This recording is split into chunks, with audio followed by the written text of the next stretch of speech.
Yan ang aming granddaughter, Baby Kiara Margaret Colminas. Ayan, busy ang aming baby, my granddaughter, busy eating apple. Ayan, hindi pa kumpleto yung ngipin niya pero kinagkagat-kagat lang siya. Ayan, para yung katas ng apple ay makain niya. Ayan, ang kanyang libangan every morning. Ayan, bait-bait. Busy yan pag tahimik siya pag nakaupo na sa kanyang chair.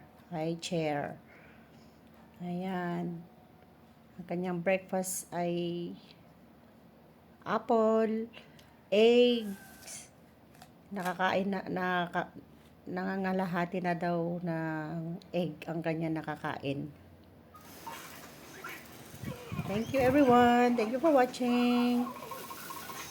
Ano mo, lost na ito. Ito naman Ilayin yung yung kararating lang nila. Ganyan. No. Umuwi ng bahay. Galing sila from Kianarayan. Ayan, kararating nila ng Try mo. bahay. At yan, eksakto na may delivery ng prutas sa bahay. Kaya, ayan. Hinihila-hila ni Kiara. Ayan.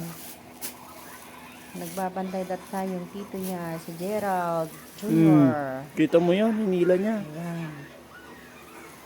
Lakas. Actually guys, napakasaya Lakas, pag may oh. baby sa bahay. Lakas sa totoo papa lang. niya, ha? Ang aming first apo.